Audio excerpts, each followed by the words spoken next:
მოგესალმებით, ეთერშია გადაცემა ღვთისმეტყველების საათი. დღეს ჩვენი სტუდიის სტუმარია წმინდა სამების საკათედრო ტაძრის ღვთისმსახური დეკანოზი დავით თავაძე.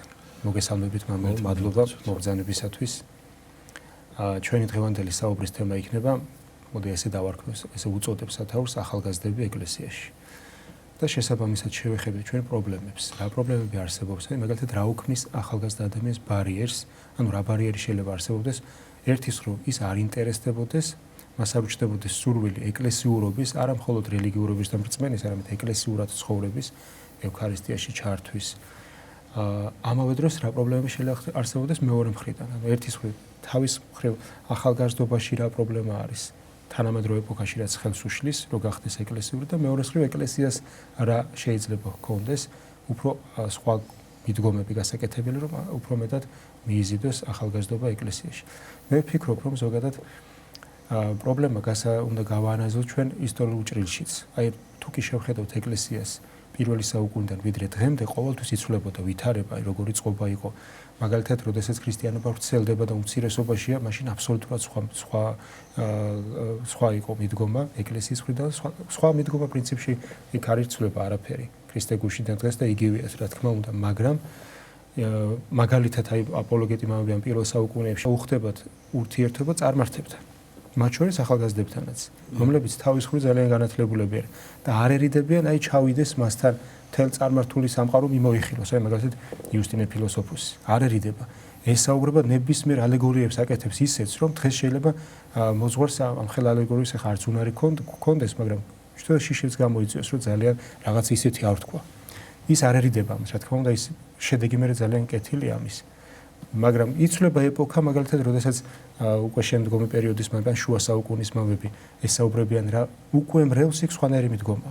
იმიტომ რომ იქ უმრავლესობას ან სახელმწიფო რელიგიები, ან სახელმწიფოში უმრავლესობა ქრისტიანი როდესაც არის, ან იმპერიაში, იქ სხვანაირი მიდგომა. და მე-19 საუკუნის ბოლოს გარკვეული კრიზისი უკვე შეიმჩნევა. აი მეფის რუსეთის დროს საქართველოს მაგალითი რომ მოვიყვანოთ და შემდეგ კომუნისტური პერიოდი, უღმერთობის ხანა შეიძლება ასე დავარქვათ, რამაც ჩემი აზრით გამოიწვია მე იმ დროი აი 80-იანი წლების ბოლოს ახალგაზრდობაში შიმშილი რელიგიური. უკვე რელიგიას ეძებს ადამიანი, ღმერთთან ურთიერთობა. როგორც ტერტულიანი ამბობს, რომ ყველა ადამიანის სული ქრისტიანია ბუნებითა და ღმერთს ეძებს, აი სულ არაფერი არ უთხრას არავინ ღვთის შესახებ. ის რაღაც რელიგიას მაინც შექმნის, შეიძლება არ ასწორს, მაგრამ ეცდება რომ ღმერთთან კავშირი დაამყაროს, რაღაცა სულიერ სამყაროსთან დაამყაროს კავშირი. და მივედით რაღაცა იმ გარდამავალ პერიოდამდე. ჩვენ კიდევ გარდამავალ პერიოდში ვარ, მე ვფიქრობ რაღაცა ვიმკით. იმ პერიოდსაც, რელიგიურ შიმშილსაც, თითქოს ვცდილობთ რომ შუა საუკუნეების პერიოდს მოვერგოთ, თითქოს სახელმწიფო ეკლესიურია, ქრისტიანულია, მაგრამ ამას ეს გაშინაგანებული მაინც ჯერ გარკვეულ ნაწილში მაინც არ არის.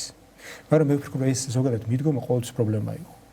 აი სურვილი, ინტერესი ყოველთვის პრობლემა იყო. ხანდახან უბრალოდ ადამიანი იმ გარემოში ცხოვრობდა და თავისთავად იყო ეკლესიური. ამის მაგალითები შეიძლება მოვიყვანოთ მე გადაცემის მსვლელობის დროს, აი ჩვენ დილით საუბრობდით და ერთი ესეთი მაგალითი გამახსენდა წიგნიდან, მაგალითად დავით გდიაშვილის მოთხრობიდან. რომ ერთ-ერთი რძალი რომ ვითხოვს, თავშალი ყველასო ეკლესიაში ლამაზ და მეწმინდა ლამაზ თავშალი კონდეს. მე ერთ-ერთი უძლის მოგონება არ მე 20 საუკუნის ეს 20-იანი წლების მოგონება არის, რომ დღესო ეკლესია ვეღარს თავაზობსო იმ ხელას აი გარეგნული მხრივ სანახაობას, რომ ახალგაზრდა დააინტერესოს და რა კუთხით ამბობს, რომ როცა გაიხსნა უკვე თეატრი, ოპერა, კინო, არის რაღაცა დღეს მით უმეტეს 1000 გასართობი რომ გონება ყავდება ამით. ეს კიდევ ერთი ბარიერია, რომ ხელს უშლის ეკლესიამდე მივიდეს ადამიანი. თუ ეს არ გახდა გაში, ან ერთის მხრივ მიდიან ეკლესიაში ხშირად გაჭირვების გამო, პრობლემის გამო, ან მეორეს მხრივ მართლა გაათვისნობიერა რა არის, ან ინტერესის გამო. არის ახალგაზრდობა, დღეს ძალიან საინტერესო ახალგაზრდობა, თქვენ შეხება გაქვთ ამის პირადი გამოცდილება და ვფიქრობ, რაღაც საინტერესო დეტალებზე გავამახვილებთ ყურადღებას. მე ხშირად ვხვდება ესეთი ახალგაზრდობა, წიგნმა მოიყვანა ეკლესიაში. კი ბატონო. წიგნიერება მიიყვანა ეკლესიაში. აი ესეთი ძალიან მრავალმხრივ საკითხებთან გვაქვს შეხება. რა თქმა უნდა, მართლა სწორი ორიენტირები დასვით და მართლა საინტერესოდ ისაუბრეთ. პრობლემა არის, რა თქმა უნდა, დღეს საკმაოდ ეკლესიაში ახალგაზრდობასთან დაკავშირებით ბევრი რამის თქმა შეიძლება იმდენად დიდია თემა, იმდენად ყოვლისმომცველი, რომ ერთი გადაცემა ჩვენ ვერ მოვახერხებთ ამას, მაგრამ რასაც შევძლებთ ვისაუბროთ იმასთან დაკავშირებით. რა თქმა უნდა, თქვენ რომ ბრძანეთ, რომ აი წიგნიერება მოიყვანა ადამიანის ტაძარში, ეს ძალიან კარგია და ძალიან მნიშვნელოვანია მისი შემდგომი განვითარებისთვის, მაგრამ არის სხვა შემთხვევებიც, როდესაც დღეს ჩვენ ერთ-ერთი პრობლემა ახალგაზრდობის სწორედ ის არის, რომ წიგნთან ნაკლები კავშირი აქვთ და ამიტომაც ასეთი ადამიანების მოზიდვა ტაძარში ერთია თქვათ, არ გვაქვს შემთხვევები, როცა მოდის ადამიანი გულწრფელად, აღსარებას გაბარებს, ისეთი გულწრფელობით გესაუბრება, რომ გეგონება, რომ აი რაც გამოანათა ამ ადამიანის სულში და ის ყოველ დღე და ყოველ კვირას თუ არა რაღაც თვეში რამდენჯერმე მაინც გნახავს. ვიკარგებიან მე ან თქვათ რამდენიმე მოსვლის მერე მაინც უკან მიდიან. თითქოს აი ჩვენ ვერ ვაწვდით ამ ადამიანებს, მე ჩემ თავს გულისხმობ. თქვათ თევზის ნაცვლად ქვას ხომ არ ვაწვდით. ანუ რას ვაკეთებთ ისეც? რატომ ვერ ჩერდებიან ადამიანები ტაძარში თუ ახალგაზრდები? ეხლა მე უბრალოდ მახსენდება ერთი ბოლოდროინდელი შემთხვევა, როდესაც ერთი საკმაოდ ინტელექტით დაჯილდოვებული ახალგაზრდა იყო მობრძანებული, რომელმაც ერთ რაღაცა მითხრა, რომ მე ვიცი მამაო, მე რაღაც პრობლემები მაქვსო და მე გავიგეო, გადაგებას მოვუსმინეო თუ სადღაც წავიკითხეო, რომ აი ადამიანი თუ ტაძარში ქრისტეს არ ეძებს და იმიტომ არ მოდის, ეს ცუდიაო. და მე რა ვქნაო თუ მაგალითად პრობლემები მაქვს და მინდა რომ ამ პრობლემის გამო მოვიდე და თქვათ გესაუბრო თქვენ, თქვათ მივიდე უფალთან და მე არ ვიცოდი ახლა ესეც თუ თქვათ ამ პრობლემად შეიქმნებოდა დღეს რომ მაგალითად ახალგაზრდა ან ვინმე და ახალგაზრდა იმიტომ რომ ჩვენთან ამაზე ვსაუბრობთ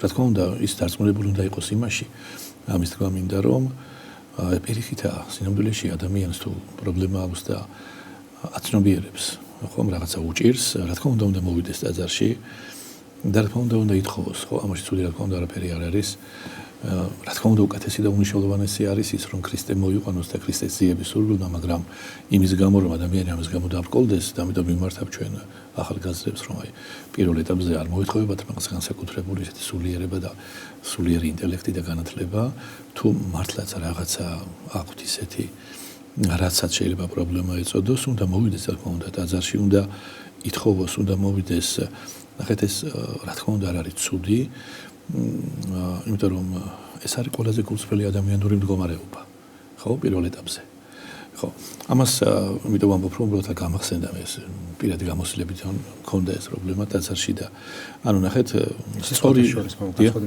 აი ამ საკითხთან დაკავშირებით რომ ქრისტეს უნდა ეძებდეს ანუ ღმერთთან ჭეშმარიტ ურთიერთობას მაგრამ პირველ ეტაპზე ახლა მაგალითად როცა ქრისტიანობის გავრცელებას თუ გაქვს საკითხი აი პარალელი რო გავავლოთ აი მაგალითად წმინდანინო შემოდის საქართველოში და მოქცევა როგორ ხდება ნახეთ როცა გაუჭირდა მეფეს ჯერ პედოფალი განკურნა მეფეს სასწაული მოხდა ანუ რეალურად ქრისტეს მაძიებლები კი არ იყვნენ მაგრამ სასწაულის შედეგად ირწმუნეს მათ შეხა ჭურჭელი იყო და დღეს წმინდანები არიან რა თქმა უნდა მაგრამ პირველ ამოწყობიდან განკურნა წმინდანების ქადაგება იწყება რა თქმა უნდა ქადაგებით სასწაულების შედეგად უფრო ადვილია რომ ირწმუნოს პირველ ეტაპზე ხო აი ხოლმე ჩათვალოს ახალგაზრდა რომ აი მე სარამ ახლა იმ სულიერებამდე ვერავ იქამდე ესე თურმე ეს ცუდი ყოფილა სწორი რა თქმა უნდა იქნება ჩვენ თუ ვიტყვით რომ აი რა თქმა უნდა მხოლოდ პრობლემა როცა გააქვს და მაშინ მიდიხარ ტაძარში ეს რა თქმა უნდა არასაკმარისია მაგრამ ეს იმას კი არ ნიშნავს რომ პრობლემა როცა გაქვს ამ დროს მოსვლა არ შეიძლება ხო არამედ იმას ნიშნავს რომ ღმერთს შენთვის გაცილებით მეტი აქვს მოსაცემი უბრალოდ შენ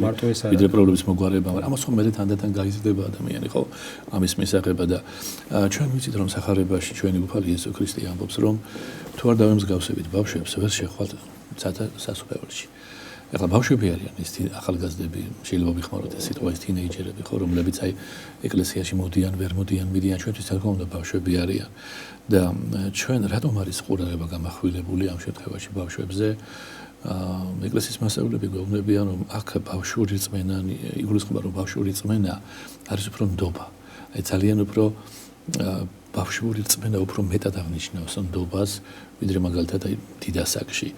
და როცა აი ბავშვს რაღაცას ტკივა, ხომ ჩვენ ხო ვიცით რომ ის გარბის მშობელთან და ის არ ფიქრობს ამ შემთხვევაში რომ ახლა მხოლოდ იმიტომ მივდივარ მშობელთან რომ აი მეტკინა პრობლემა მოხდეს უზნეობაა, ხო? ის უბრალოდ მიდის იქ, სადაც სიყვარულია. ხო, სადაც სიყვარული. ამიტომ პირველ ეტაპზე ამის თქმა მინდოდა, ამით გვინდოდა ამეწყო რომ ჩვენს ახალგაზრდებს მიმართოთ რომ შეაფერი არ არის ცუდი, ხო? ჩვეულებრივად მოვიდნენ და სადაც სიყვარული ეგულებათ, თქვათ, გადადგა მთავარია პირველი ნაბიჯი. მაგრამ ესე იგი როდესაც ადამიანს მართლა აწუხებს რაღაც და ეს ნებისმიერი ცხოვრების ეულე რაიმე ტრაგედია შეიძლება იყოს, რაღაცა დარტყმა იყოს, რაღაცა სულიერი პრობლემა იყოს, აი თუნდაც რაღაცა იყოს რაღაც განსაცდელი, აი ახალგაზრდული, თქვათ რაღაცა სიყვარულში, რაღაცა იმედგაცრუება, რამე მსგავსი, რაც მას აწუხებს, მართლა აწუხებს ხო პიროვნულად და ამ დროს შეიძლება იყოს რაღაცა შინაგანი შფოთვა, იყოს მშობლებთან კონფლიქტი, იყოს მასწავლებლებთან კონფლიქტი. ამიტომ ესე იგი ამ დროს იმაზე კი რომ უნდა იფიქრო რომ მე ჯერ არა ვარ სულიერად მომზადებული იმისათვის, არამედ ყველაფერი ეს უნდა მიიტანო მასთან. ხო? მასთან ვისთანაც შენ თვლი რომ ის გელოდება სიყვარულით. კი, გასაგებია რომ ამაში რა პირველ ეტაპზე ვერაცნობიერებდე ბოლომდე, მაგრამ თუ შენ გავს რაღაცა შინაგანი ლტოლვა იმისკენ ეკლესიისკენ, ამის გამო რა თქმა უნდა უარი არ უნდა უთხრა საკუთარ თავს. აი ცნობილი მასწავლებლები ეკლესიის ვინც ამ პრობლემებით უფრო დაინტერესებულია, ამბობენ ასეთ რაღაცას, რომ პირიქით ხშირად პრობლემა არისო ერთადერთი გზა რომლითაც ღმერთი ჩვენს ყურადღებას იქცევსო. იმიტომ რომ აი წარმოიდგინეთ რომ ღმერთი გელოდება, თვითონ ამბობენ ესეთ რაღაცას, შენ კი ძალიან დაკავებული ხარ მაგალითად გართობით, TikTok-ით, სწავლით და ის არ გიშლის ხელს, ხო? მაგრამ როცა პრობლემა გიჩნდება და მისთან მიდიხარ, ხომ ის თითქოს გეუბნებაო რომ კარგია რომ მოხვედი, მოდი ჯერ ამ პრობლემაზე ვიზრუნოთ და მე იქნებ მეგობრობაც გამოგვივიდეს, ხო? მეგობრობას დავს. შეიძლება პირდაპირ მეგობრობა და ყველა შინაგანი ის არ კონდეს განცდა, რომ ღმერთის გასაცნობა და მივდივარ, მაგრამ იყოს პირველ ეტაპზე ის პრობლემაც, ხო? ანუ მთავარია არ მოგერიდოს თხოვნა, თხოვნა არის აღიარება, იმისი რომ შენ მარტო ვერ უმკლავდები სამყაროს და ეს არის სიმართლე. ხო, უნდა ვთქვათ რომ ეს სიმართლეა, მაგრამ ისმის კითხვა რომ როგორ ვითხოვო სწორად. ხო, იმიტომ რომ გვეუბნება მაგათი აქ მოციქული ხო, ხანდახან არასწორად ითხოვთ და იმის გამო არ გისრულდებათ ლოცვები. ანუ აქ არის ერთი პატარა საიდუმლო, რომელსაც მამები ჩვენ გვასწავლიან და გვეუბნებიან რომ აი მიხვედი ხომ ტაძარში რაღაც ეტაპი გაიარე. სთხოვე უფალს დახმარება, მაგრამ დაამატე რომ უფალო იყოს ნება შენი. ესე იგი, რატომ? იმიტომ რომ ხანდახან ის რაც ჩვენ გონია შველა შეიძლება სინამდვილეში არ იყოს ჩვენთვის სასარგებლო, ხომ? რაღაცას ითხოვ გინდა რომ ეს შეგისრულდეს. და ღმერთი არ არის ასე თქვა სრულების ასრულების რაღაცა ორგანო, რაღაცა ის აღმოსავლური რაღაც ისეთი ტრადიციებში არსებული რაღაც არსება, რომელიც სრულებს ასრულებს, ის არის მამა, რომელიც გაძლევს იმას, რაც შენ რეალურად და ნამდვილად გჭირდება, ხო? იმიტომ რომ აქ ყველაზე დიდი საფრთხე არის ის, რომ თუ სთხოვე და არ გიშველა, შეიძლება რწმენა დაკარგო. თუ ამას არ მიამატე, უფალო იყო შენი ნება. ანუ რაც ჩემთვის უკეთესია, ის მომეცი, ხო? ჩემი სულისთვის, ჩემი ხორცისთვის, იმიტომ რომ ღმერთი ყოველთვის გპასუხობს. ისე პრაქტიკულ მასში არ გქონიათ ესეთი გამოცდილება, რომ მაგალითად გამოცდა სხვა ერთ-ერთი მაგალითად გამოცდა აქვს. რაც გამახსენდა. და გთხოვა პარაკლისი მაგალითად და გადაიხადა პარაკლისი და დალოცე ასე თქვა ღმერთი შეგეწიოს. დიახ. მე ერთი 6 თვე აღარ დადიოდა ტაძარში და მე ხო მშვიდობა არის მეთქი და ვერ ჩავაბარე და მეწყინაო. აწყდება განსაკუთრებით ის მე რა მომზადებული არისო და მომზადებული არისო კარგად. იმის მერე სულეუბნები ხოლმე გამოსტაზე ხშირად მოდიან ხოლმე და სულეუბნები ხოლმე და რამდენად კარგად იმეცადინე. ჩვენი შრომამდე ჩადიალაში.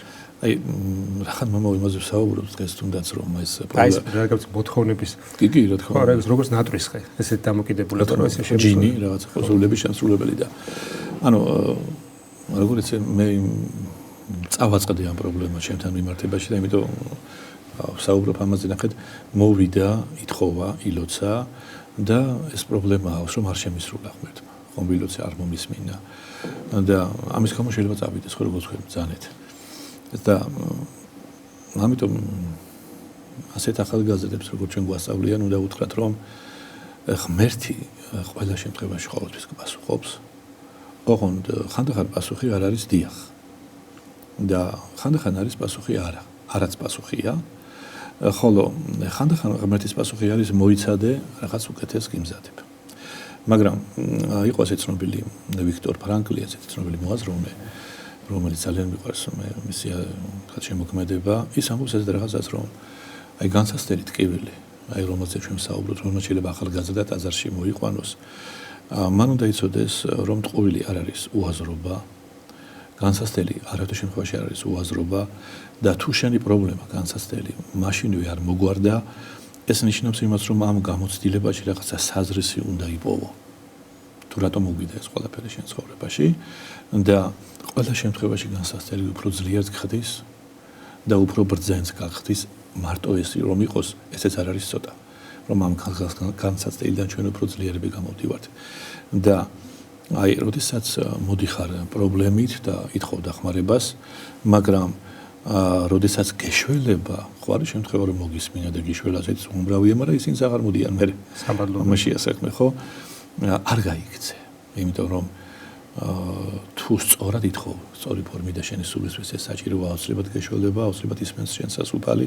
მაგრამ აღარ წახვიდე ანუ დარჩი მასთან მადლიერებისათვის რაც ხშირად დღეს არ გამოდის აი ეს არის ძირითადად რაც განასხვავებს ასე ვთქვათ ეკლესიის და ქრისტეს მომხმარებელს ეკლესიისა და ქრისტეს მოყვარულისაგან რომ აი ჩვენ ეს მომხმარებლური დამოკიდებულება ხანდახან არ უნდა გქონდეს რომ დამჭირდა მოვედი შემისრულ და გავიქეცი ხო სიყვარული სხვა არის აი მოკლედ რომ ვთქვათ აი ამ კონტექსტში მიდი ისეთი როგორიც ხარ უფალთან თუნდაც დაღლილი თუნდაც შეშინებული ჩვენ ადამიანებს მივმართავთ ხო რომლებიც ჯერ ვერ დგამენ ნაბიჯს პრობლემები წავსე თუნდაც აი რაღაცა თამაშებთან დამოკიდებულება რაღაცას უფალი გელოდება სწორედ ისეთს როგორიც ხარ მას არ ჭირდება შენი იდეალურობა მას ჭირდება შენი გულწრფელობა ეს გაითვალისწინეთ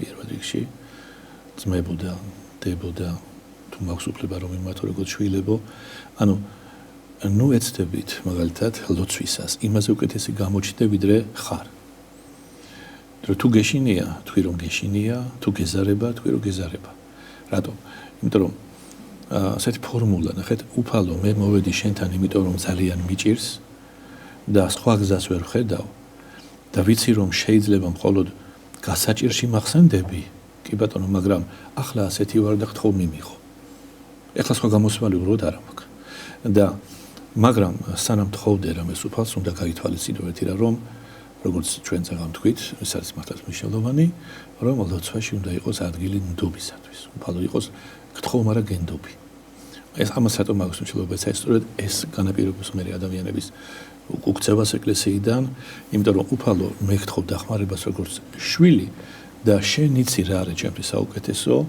თუ ის რასაც გთხოვ ჩემს სულს ავნებს ნუ შემისრულებ არამედ მომეცი ძალა რომ შენი ნება მივიღო ხო როგორც ასეთი ანუ დიალოგი ამ შემთხვევაში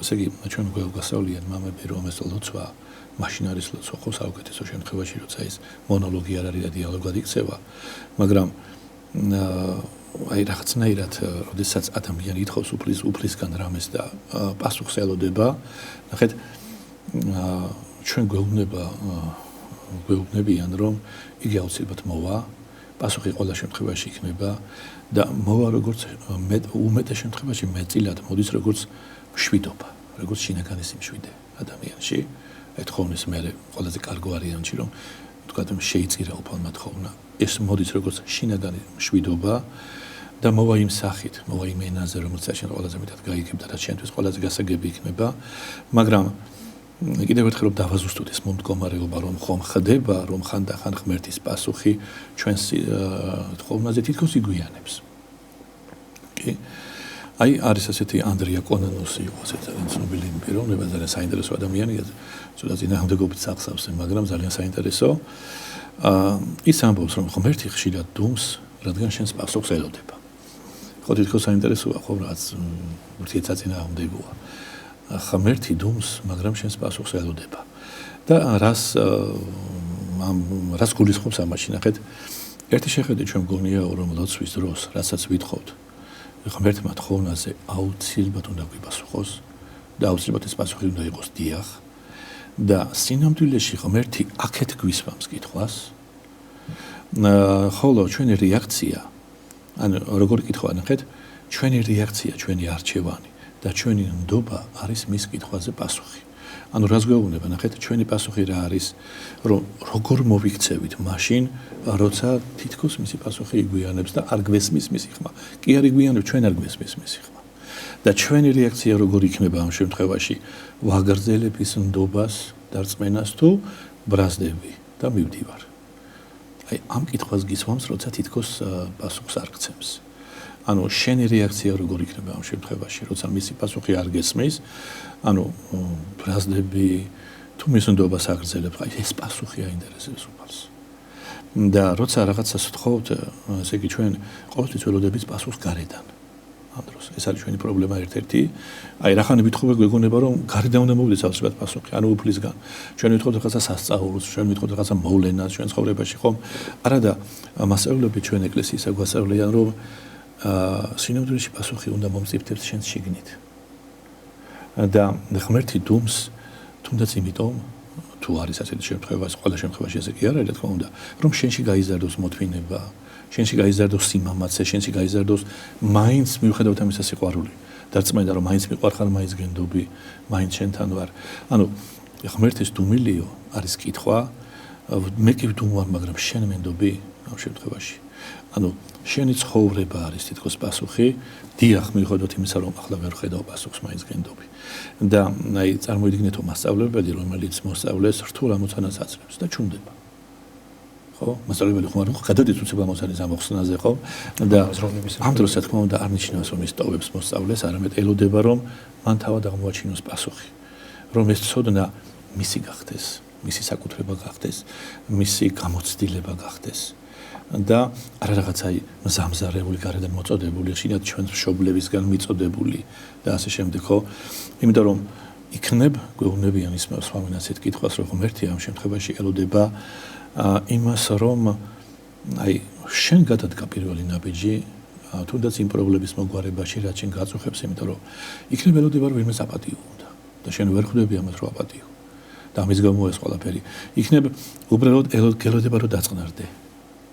დამშვიდდე და მისი დუმილი არის განიხილება როგორც არ ყოფნა, არამედ როგორც შვიდით ანაყოფნა, რომ იგრძნო ის.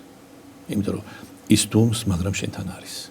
ესე იგი ამ მდგომარეობით აი როცა ღვთისნების აღსრულება ხდება ჩვენ ცხოვრებაში და ეს ჩვენებას თავიდან არ ეხმიანება, არ ეთანხმება და მე ადამიანი ფიქრობს რომ მას ღმერთი არ უსმენს. ამით ღმერთი ჩვენ გვზრდის კიდევ წარმართული აზროვნებიდან უფრო აღმატებულს ქრისტიანულს, აი რას გულისხმობ? წარმართული კერპები ძირითადად წარმოადგენდა ადამიანის სურვილებს, აი მაგალითად ყველაფერს თავის ღმერთი ყავდა, ხო, წარმართული ნებისმიერ თუ ეგვიპტური იქნებოდა თუ ეს თუ სხვა, მაგალითად ომის ღმერთი, მოსავლიანობის ღმერთი, ნაყოფიერების ღმერთი და სხვა და სხვა აღარ ჩამოთვლი კიდევ ნებებს, რომელსაც თავისი ღმერთი ყავდა, ანუ ცოდებს კიდევ თავის ღმერთები ყავდა. მაგალითად ომის ღმერთს თუ თხოვდი დახმარებას და მას მსხვერპლს შეწირავდი, რომ ის დაგმაყოფილებულიყო, მე ის უნდა დაგმხმარებოდა ომში. თუ მოიგებდი ომს, ესე იგი ის დაგეხმარა. თუ არ მოიგებდი, ესე იგი ის არ დაგეხმარა. აი ეს არის წარმართული დამოკიდებულება. რეალურად ეს არის როგორ ჩვენ სურვილებზე მორგებული კერპები არსებობს და ჩვენი სურვილების კერპები. აი მე ის გამახსენდა, იმიტომ რომ თვითონ მრევლისგან მაქვს ეს მოსმენილი, რომ აი ის თავდაპირველად ვერ გაგეხსნა ამ დონეზე და არც გითხრან ეს პრობლემა, მაგრამ აი ვითხოვე და არ მიშველა. არ მომეცა, ხო, ეს პრობლემას ქმნის უკვე. ეს იმას დავასრულებ. აქედან გვწდის ღმერთი, რომ ვისწავლოთ ჩვენ ღვთისნების მინდობა. აი მაგალითად სიყვარული, იმიტომ კი არა რომ შემე დამეხმარე. არამედ მე თვითონ ვიძენ ამ თვისებას, როგორც საღვთო თვისებას გემსგავსები და მე შემიძლია სიყვარული სხვისი და სხვა და სხვა. აბსოლუტურად მეორე სხვათა შორის კიდევ ერთი ცოტათი გამაფრთხილებელი მდგომარეობა ხოლმე, რაც ჩემში იწვევს ხოლმე თავიდან არაფერში ისეც არა, მაგრამ სიფრთხილეს, აი ესეთი ღმერთი ყველაფერს მისრულებს. რაც მithოვი აქამდე ყველაფერი ამსრულებია. ეს უთქვამს არის მოსეთი ის. მე ხა მაგდროს მეუბნები რომ ჯერ ძალიან პატარა ისეთ ეტაპზე ხარ ღმერთისგან რომ ღმერთი ეხმარება ამ შენ არ დაბრკოლდე, მაგრამ დადგება დრო, როცა შეიძლება შენი სრულები ყველაფერი ისე არ ხარ, შენი ნება უნდა მე ღვთისკენ ამას შეიძლება მოვიდეს. მოგიყვანოს რა თქმა უნდა. და აი ჩვენ ხომ საუბრობთ იმაზე რომ თქვა განსასწრელი დროს უნდა მოვიდეთ, არ მოვიდეთ, რა ჯობია ქრისტესთან, ქრისტეს და შეხვედრა სულ უნდა მოგიყვანოს თუ განსასწრელი დროსაც შეიძლება მასთან მისვლა. ამაზე კიდე მამები გვეუბნებიან ასეთ რაღაცას რომ არ არის აუცილებელი მოგედეთ ელოდო განსაცდელს ხო? იმიტომ რომ ხო შეიძლება დაიწყო მასთან საუბარი მაშინ როცა ბედნიერი ხარ.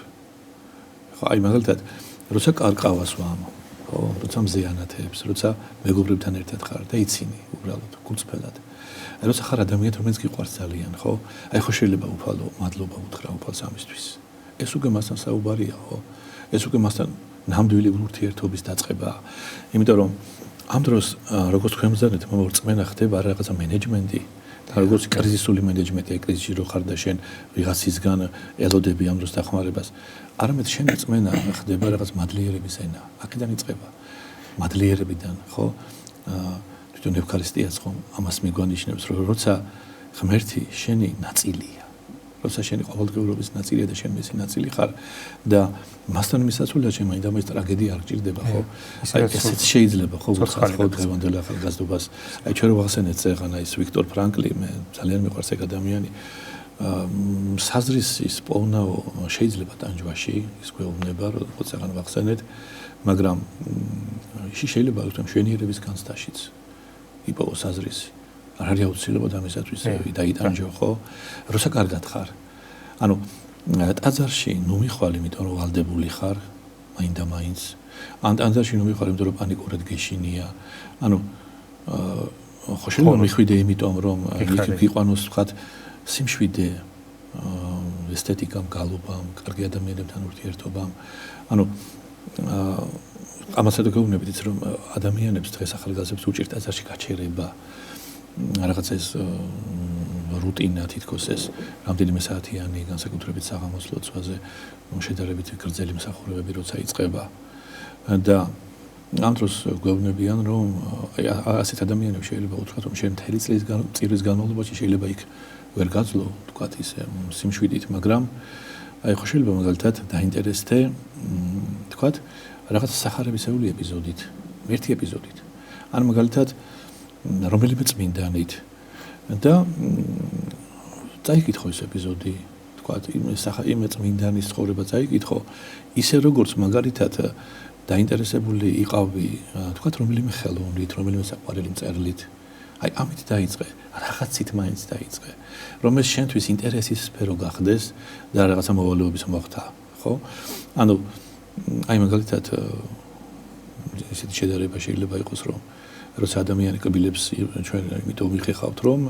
მე არ შეგვიქმნას პრობლემები და არ აგვტკივდეს ხო ანუ ეს პრევენციას ვახდენთ სულიერი ცხოვრებაც ასეთი პრევენცია არის ვამბობს ეს ადამიანი იმიტომ რომ არ არის აუცილებელი რომ ცუდად რო გახდები მე მიხვიდე მაინც ექიმთან ხო შეიძლება სანამ კარგად ხარ სანამ ბედნიერი ხარ მაშინ დაიწყო მასთან ურთიერთობაო და ანუ რაღაცა ეს ეგზისტენციალური ვაკუუმი სანამ არ დაახჩობს ადამიანს და სანამ საშინელი სტრესი და დეპრესია არ დაეწყება და რაღაცა გაუცხოვება ყველასთან და ყველაფერთან ხო აი ხო შეიძლება ადამიანი როცა კარგად არის დღეში 5 წუთი დაუთმოს ღმერთზე ფიქრს ხო ამისგან ამას რა უდგას წინ ხო აი ამ დროს გვეუბნებიან ჩვენ ეკლესიის მასწავლებელი რომ თუნდაც ეს რო გავაკეთოთ დღეში ამ დროს რომ ადამიანის სული რაღაც ისეთ იმუნიტეტს გამოიმუშავებს შინაგანი სიცარიელის მიმართ რომელიც მე ასიაწოხებს იმ ადამიანებს რომელთაც მე ტკივილამდე მივყავართ და მე უკვე მოდის ტაძარში ვეღარა უშველის ბწყალებში ტაძარი გარბის მე ფსიქოლოგებთან და ასე შემდეგ და იმას ფსიქოლოგებზე ცუდი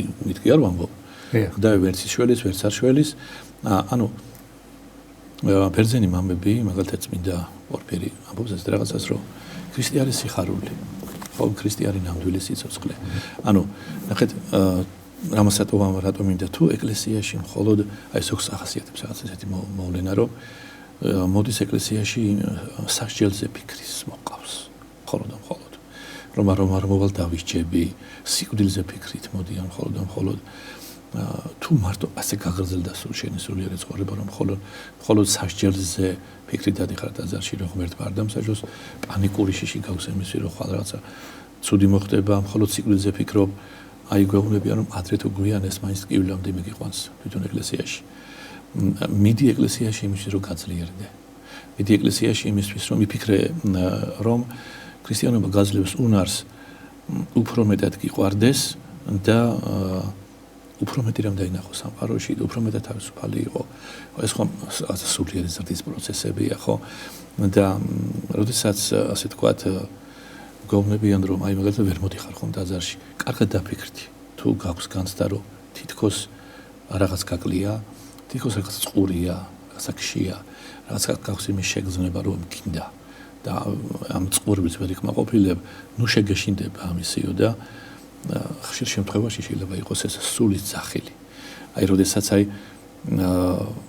მაგალითად როცა ტაძარში მიხვალ შემდეგ ამ სულის ძახილიდან გამომდინარე, გაქვს გართობა, გაქვს მეგობრები, გაქვს უამრავი სოციალური გამოწვევა და უამრავი გართობის, მაგრამ მაინც რაღაცა გაკლია.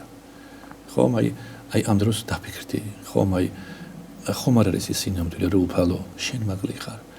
ან რაღაცა ისეთი მაკლია, რაც ამ ცხოვრებიდან რა შეიძლება იყოს ეს. ხომ არ შეიძლება ეს იყოს უფალი. ხომ არ შეიძლება იყოს რაღაცა ისეთი განსხვავებული, ხო? აბა რატომ მაქვს თითქოს მე ყველა საშუალება მაქვს იმისი, რომ ყველაფერი დავიკმაყოფილო ჩემი ფიზიკური სიამოვნებანი, მაგრამ მაინც მაქვს ეს შეგრძნება რომ რაღაცა. აი ამაზეც შეიძლება რაღაცნაირად დაფიქრდეთ ეს ჩვენი ახალგაზრდობა, რატოც აი ერთ იმას დავასრულებ. ამინახე მამა ალექსანდრე ერჩანინოვი ამბობს, რომ რომელიც იყო ძალიან ცნობილი მღვდელი, ჩვენ ვიცით, პედაგოგიც იყო ძალიან ცნობილი და ფსიქოლოგიც. ის ამბობს, რომ აი მე მაგალითად მიმაჩნია, რომ ახალგაზრდობის ყველაზე დიდი პრობლემა დღეს არისო, რაღაცა მემკვიდრეობი და ინერციით მიღებული რწმენა. ამ ნახეთ როგორი აი თუ ბავშვობაში მიჩვეული ხარ ეკლესიაში სიარულს, არა როგორც ღმერთის ძიების პროცესს და მასთან შენ პირად ურთიერთობას და რაღაც გამოცდილებას, თუნდაც ბავშვური გულით. არამედ აი ჩვევა, ტრადიცია, რაღაცა გარეგნული წესები, კითხრეს ესე უნდა გააკეთო და ესე აკეთებ, ამაში არ ეძებ არანაირად საზრის, ხო? და ეს არის მხოლოდ თქო რაღაცა გარეგნული ფარისეულობა, ხო? ამასაც დაკარგავ მე, რაც გაქვს თითქოს რომ ეს გგონია რომ ეს რწმენა და ლიტონი რწმენაა და აი შემოაქვს მე ტერმინი რაც არის ნომინალური ქრისტიანობა, რაც არის დღეს აი მართლა ფებს მოდებული როგორც სიმსივნე დღეს სამწუხაროდ ქრისტიანულ საზოგადოებაში, როცა ადამიანის რელიგიური ცხოვრება ხდება რაღაცა მექანიკური, ხელოვნური და კარგავს ყოველგვარ ცოცხალ შინაარსობრივ კავშირს ქრისტესთან.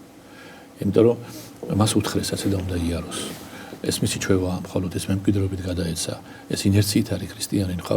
ნახეთ აი კი ასეთი ადამიანი ასრულებს გარეგან რიტუალს, ეკლესიაში სიარულს, ანთელს მარხულობს და მაგრამ ეს რატომ არის მისთვის მექანიკური ქმედება, იმიტომ რომ ის ვერ გრძნობს ქრისტეს, ვერ ხედავს მას, საერთოდ არ ფიქრობს, რომ უნდა იგრძნოს ქრისტე. არც კი იცის, რომ ეს საერთოდ აუცილებელი არის. ჩვენ როცა ვთქვით, რომ ეს მას მექანიკურად გადაგვეცა, ჩვენ ეს მემკვიდრეობით მოგვიგამს მართლმადიდებლობა, ამით ჩვენს წინაპრებს კი არ ვაკლინე პირიქით, დიდება მათ სახელს, რომ შეგვინახეს მას ეს ყველაფერი, მაგრამ აბა ერთი ვნახოთ, წავიკითხოთ ცხოვრება მათი, როგორ ქონდათ გააზრებული მათ, თუ რა იყო ქრისტე და ქრისტესთან ურთიერთობა და ჩვენს არა გვაქვს. ჩვენ მარტო ეს გარეგნული მემკვიდრეობა აღარ შემოგვჭა, ხო? ეს ნომინალური ქრისტიანობა არის რომ აი დაიბადა ქრისტიანობაში, მისი წინაპრები ქრისტიანები იყვნენ და მემკვიდრეობით კი გადმოეცა ეს ქრისტიანობა, მაგრამ მისი პიროვნული არჩევანი არის ქრისტიანობა. მან ეს პიროვნულად გააკეთა ეს არჩევანი თუ არა, იმიტომ რომ აი მაგალითად ამასაც თავი დაანებო.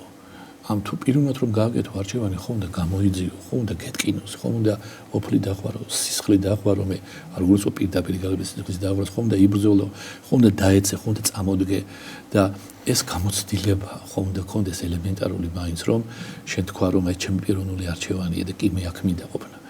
აი დღეს ყველაფერს კიდე თავი დაანებო ახალგაზრდობაში არ მინდა რომ გამომჩეს ეს რომ ეს კვირა დღის ქრისტიანობა, ეგრეთ წოდებული, რომელიც ჩვენი გამოგონილი არ არის, ეს ტერმინი არსებობს ქრისტიანულ ფსიქოლოგიაში, რომელიც ახასიათებს ადამიანს, რომელიც კვირას ეკლესიაშია, კვირას ღვთისმოსავია, მაგრამ ორ შაბათიდან შაბათის ჩათვლით მისი წესი, ეთიკა, ქცევა არაფერ განსხვავდება ურძმო ადამიანისაგან.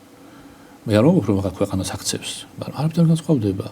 მარტო კვირა დღეს არის გამორჩეული ქრისტიანი. დანარჩენი დღეები ჩვეულებრივი, როგორც ყველა, რომელიც წარმართულად აზროვნებს, ხო?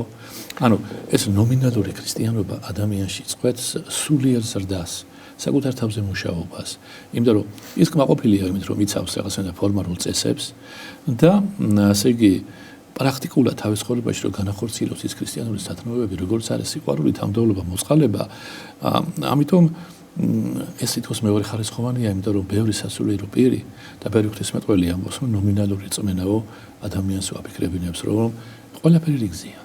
ხო? მე მწამს ღმერთი, ვარ ქრისტიანი, ვარ მართლმადიდებელი. მეტი რა ვქნა, სადღეღზელოს ხო ვიტყვი აღერ სუფრაზე, ჩემზე კარგად, ხო? ვინ ტყვის? ანუ ჩემი სულიერი ცხოვრება ნელა კვდება. მე არანაირი გამოცდილება არ მაქვს, რომ რაღაცა ქრისტესთან ურთიერთობაში ვთქვა, რომ ეს პიროვნულად ჩემია, ჩემი ნაშრომია, ჩემი ცრემლების შედეგია, ხო, რაღაცა მასთან ერთი ნაბიჯი ოდნავ გადამიდგამს, ხო? ამას არც ვფიქრობ, იმიტომ რომ ჩემი ცხოვრება ქრისტეში ნელა კვდება და როგორც სიმონ ახალთისმეტყველი ამბობს, ბევრი ქრისტიანიო მხოლოდ სახელით არის ქრისტიანიო და სინამდვილეშიო მათ არ განუცდიათ სულიწმიდის მოქმედება. ჩვენ რომ ამაზე ვსაუბრობთ, სულიწმიდის მოქმედება უნდა განიცადო, ღმერთი უნდა განიცადო, რაღაცა თითქოს ადამიანებს გონიათ რაღაცა აბსტრაქტულ ცნებებს ვეხებით და ეს შინაგანი გამოცდილება შენი კი არ უნდა იყოს ღმერთთან ურთიერთობა, ეს რაღაცა ლამაზი სიტყვებია. ხომ თავარია რაღაცა ეს ნომინალიზმი, რომელიც არის დამკვიდრებული და ჩვენ ვიცით, რომ არა მარტო ერთი წმინდა, არამედ ძალიან ბევრი წმინდა მამა ამტკიცებს, რომ ქრისტიანობა არასდროს არ ყოფილა მხოლოდ თეორია. ქრისტიანობა არასდროს არ ყოფილა მხოლოდ ტრადიცია. და ქრისტიანობა ყოველთვის იყო ღმერთთან ცოცხალი პიროვნული შეხვედრა, აი სინათლის მიერ შეხვედრასაც უწოდებენ მამები, მაგრამ ვინც ამას ვერ გრძნობს, ან ჯერ ვერ გრძნობს, ამბობენ იმაზე, რომ მათი სარწმუნოება მკვდარია. ამიტომ იმათაც კიდევ ერთხელ ვამბობ, რომ ვინც დღეს ტაძარში დაბრძანდება, ჩვენ ახალგაზრდებს გულისხმობ, ვინც ახალმოსულია, ამაზე იფიქროს. ამაზე აუცილებლად უნდა იფიქროს. პრაქტიკულ შეხებაზე იფიქრეთ, ახსენეთ თქვენ პრაქტიკული გააზრება ქრისტიანობის პრაქტიკულ ცხოვრებაში და არა მხოლოდ და ერთის სულიერ სიფხიზლეს ხო გულისხმობს, რომ მარადიულად რო გახსოვს ღმერთი ყველა საქმეში. აი, წეგამდელ თემას რო დაუბრუნდეთ, მაგალითად, ადამიანი მხოლოდ მოთხოვნების, ანუ მომხმარებლური მიზნით მიდის ეკლესიაში. თუ მას რამე უჭირს, ან რამე ჭირდება. და სხვა შემთხვევაში არ ახსოვს ღმერთი. წარმოდით, ახლა ეს გადავიტანოთ ადამიანებთან ურთიერთობაში. რადგან სახარებას ჩვენ არაერთ გზას ვკითხულობთ, რომ ადამიანთან ურთიერთობის არის გზა ღმერთთან მისასვლელი, ხო? არა მხოლოდ ვერტიკალური, არამედ ჰორიზონტალური. აბსოლუტურად. თუ ადამიანთან გვექნება მხოლოდ ესეთი დამოკიდებულება, როცა რამე გვჭირდება, ან რამე მომხმარებლური დამოკიდებულება გვაქვს. არის იქ რაიმე სიყვარული, ან როცა თუ კი გიყვარს ადამიანი, თავისუფლად მოგინდება მასთან სიხარულის გაზიარებაც. მისი დახმარებაც იქით. ეს არის ცოცხალი ურთიერთობა და ღმერთის პიროვნება. აი რო გადავიტანოთ ეს როგორც ცოცხალი ურთიერთობა, ადამიანმა რო წარმოედგინოს, რომ იგივენაირად იქცეოდა სხვა ადამიანთან, არა თუ ღმერთთან, მაგრამ სხვა ადამიანთანაც იგივე თუ კი რამე დაჭირდება, ან რამეს მოელის მისგან, მხოლოდ მაშინ ქონდეს ურთიერთობა და თუ ის არ დაეხმარება, მასთან ნაწყენებს აბსოლუტურად მართალია. და შეიძლება ის არ დაეხმაროს, ისეთი ის არის შეიძლება დაეხმაროს, მაგრამ სხვანაირად დაეხმაროს, ამას რო ჭირდება, ისე ამას რო უნდა, ისე არა, როგორც ჭირდება, შეიძლება ისე დაეხმაროს და ეს ადამიანისგანაც ვერ მიიღოს. ანუ შესაბამისად ეკლესიური ცხოვრება აი წაღარ ვახსენეთ რომ მთელი კვირა ისე ცხოვრობს როგორც ურწმუნო ადამიანი. აქ გამოვლინდება შენი მაგალითად ის რამდენად აცნობიერებ რას აკეთებ ეკლესიაში. აი თქვენ პიროვნულობაზე და პიროვნულობაზე გააკეთეთ აქცენტი, მაგრამ იონე ზიზიულასი ხო ცნობილი ღვთისმეტყველი ამბობს რომ რწმენა ორში შემთხვევაშიო არ არის მხოლოდ ინდივიდუალური წესების დაცვა, არამედ არის თანაზიარება. ხო, ესე იგი ნომინალიზმი სწორედ მაშინ იწყება, როცა ადამიანი როგორც თქვენ ბრძანეთ, აი ეკლესიაში კარგავს ამ პიროვნულ კავშირს სხვებთან თანაზიარებას, ურთიერთობას და ამავე დროს კარგავს ღმერთთან. ეს ერთი იგივეა, ხო? თუ ღმერთი არ იყოს, კაც ვერ შეიყვარებს, იმის არ იყოს, იმის ანალოგია.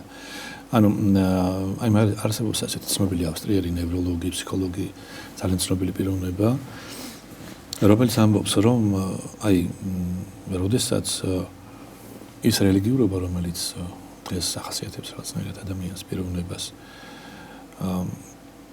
ეს რიტუალიზმი უფრო ხომ ეს იმიტომ ახასიათებს რომ ადამიანი უკვე პიროვნულ საზრის თითქოს ვეღარ პოულობს და ამბობს ასეთ რაღაცას რომ რწმენა უნდა გახდეს ასე ვთქვათ პიროვნული აღმოჩენა ღმერთის და არა თუნდაც მშობლებისგან მიცემული რაღაც ჩვენ წეგანს ვახსენეთ ეს აღცა ვალდებულება და მემკვიდრეობა იმიტომ რომ აი ნახეთ მიტროპოლიტი ანტონი ამბობს სუროჟელი ასეთ სიტყვებს რომ ბევრი ბავშვი ეკლესიაში იზრდება როგორც სათბურის მცენარე ანუ როდესაც ისინი რეალურ სამყაროს ეჯახებიან მათი რწმენა იმსხვრევა და რატომ იმიტომ რომ ეს არ იყო მათი საკუთარი პიროვნული გამოცდილება და იყო რაღაც ნასესხები თუნდაც მშობლებისაგან მშობლები ელოდებოდნენ ასე უნდა იყოსო და ასე უნდა გააკეთო ანუ ანტონ სუროჟელი ამბობს რომ სანამ ადამიანი არ დასვამს კითხვას კი მწამს ღმერთი მაგრამ რატომ მწამს რა არის ამის საზრისი რატომ აი რა გამოცდილება მეუნება მე თუნდაც იმას რომ მე ღმერთი უნდა ვიწამო ხომ რას ეყრდნობა ჩემი სარწმუნოება მანამდე მისი ქრისტიანობა მხოლოდ გარეგნული ფორმა იქნებაო და თუ ადამიანი რაღაცნაირად არ დაანგრევს ამ ბავშვობის დროინდელ ზედაპირულ რწმენას ის ვერასდროს ვერ გაიგებს თუ რა არის ქრისტესთან პიროვნული კავშირი და ურთიერთობა იმიტომ რომ აი მაგალითად არის ასეთი ცნობილი მოღვაწე კიდე უამრავი არის ასეთი აი პავლე ფლორენსკი რომელიც ამბობს რომ ის ჩვენს პირ ნახსენები ელჩანინოვის მეგობარი იყო და გენიალური მოაზროვნე იყო საუბრობს იმაზე რომ რელიგია რომელიც მხოლოდ ჩვეულებად იქცევა კარგავს თავის ცოცხალ ძალას ონტოლოგიურობას ხო აი მისი აზრი თუ ეკლესიური ცხოვრება ახალგაზრდისთვის არ გახდა შემოქმედებითი აქტი ის აუცილებლად გახდება მკვდარი ტვირთი. ნელ-ნელა მკვდარი ტვირთია, რომელსაც მოზარდი პირველივე შესაძლებლობისთანავე მოიშორებს ხრებიდან.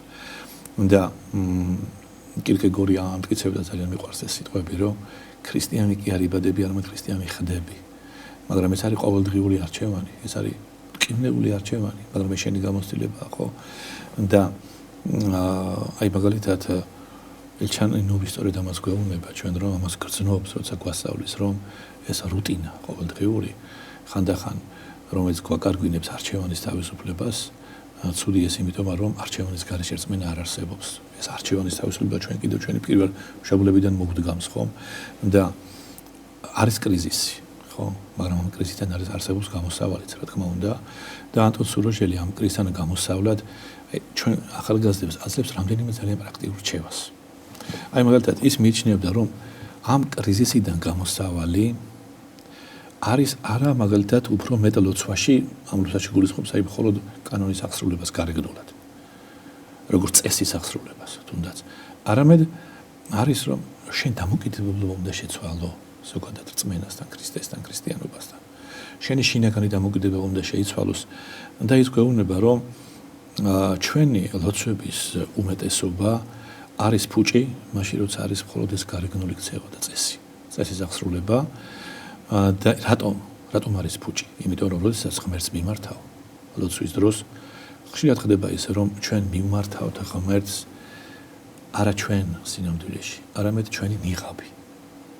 ის რაც ჩვენ აი ნიღაბი რო გვიკეთია საზოგადოებაში რომ ვიძახით რომ ასეთები ვართ, მაგრამ სინამდვილეში კი ვიცით რა ასეთები ვართ, მაგრამ სარკეში შესულის სარკეში ჩახედვას გვეშინია, იმიტომ რომ იქ სხვანაირები გამოჩნდებით. ამას მერევდებთ გადავდებთ არ მინდა და არ ჩავიხედავ კაცო მაგრამ ეს ნიღაბი ხო იგეთია ანუ როცა ლოცულობ ის ლოცულობს სინამდვილეში შენში როგორაც საკუთარი თავი წარმოგიდგენია და რა ის როგორც რეალური ხარ ამიტომ ვის ალოცებს შენში ამას აქვს ძალიან მნიშვნელობაო და თუ ეკლესიაში გახარ და ვერაფერს გრძნობ ანაი მაგალითად გეუბნებათ რაღაცას რომ შეიძლება რაღაცა გაღიზიანებული ხარ გაბრაზებული ხარ, ადამიანი ხარ, ხო? არაფერი ადამიანური უცხო არ არის ადამიანისათვის, არ ჩვენთვის და მით უმეტეს არც უფლისთვის, რომელიც იყო აბსოლუტური ღმერთი, აბსოლუტური კაცი და აი მაგალითად ეს ჯობია უთხრა ღმერთს პირდაპირ. რაც გაწუხებს, რასაც გრძნობ, იმიტომ რომ ჯობს ღმერთს გურწფელი თუნდაც პროტესტით მიმართო. აი რაღაცა პროტესტი გაგიჩნდა, ჩვენ შვილებს ხომ უჩნდება ძალიან დიდი ხანდახან პროტესტი მშობლებისადმი. აი შეიძლება მაგალითად შვილის ეკლესიის შვილი დგას ტაძარში და რაღაც პროტესტი გაუჩნდეს, თქვათ, ჩვენი მარადიული მშობლისადმი. და ჯობია გურწფელი იყო და მიმართო ამ პროტესტით. ვიდრე ილოცვა ავტომატურად დაზეპირებული სხაპასყოფით, რომელიც შენ გულს არ ეკარება საერთოდ. ანუ ამ მოაზროვნის აზრით ღმერთს ურჩევნია ცოცხალი ადამიანი დგეს მის წინაშე. ვიდრე თუნდაც თავისი ეჭვებით ადამიანი, ვიდრე მკვდარი მორწმუნე. თავისი ამ გარეგნული მსახურებით, გარეგნული წესებით, გარეგნული ლოცვებით. ანუ თავიდან მოდური რომ ჩამოარაკარაკებს ადამიანი მორწმუნე ბრჭყალებში პარაკლისს და ვერ გაიგებს სულიერებას თავიდანვე ფილოლოგიურად შინაარს ვერ გამოიტანს 5%-ს ეს ლოცვაა.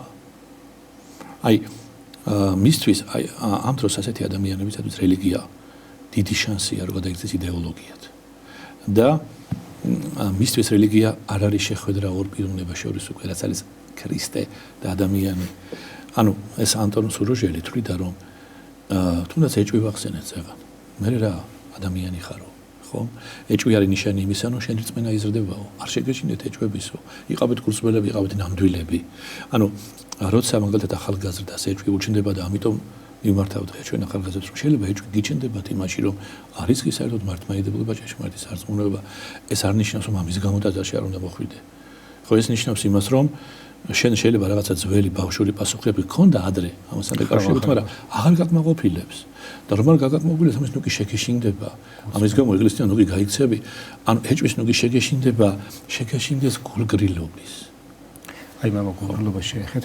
სხვადასხვა ანტონ სუროჟელი ახსენეთ და ძალიან პრაქტიკულია მისი ლოცვასთან დაკავშირებით. ქართულად არის გამოცემული წიგნები და ძალიან დაეხმარება მორწმუნეებს. გულგრილობა ახსენეთ.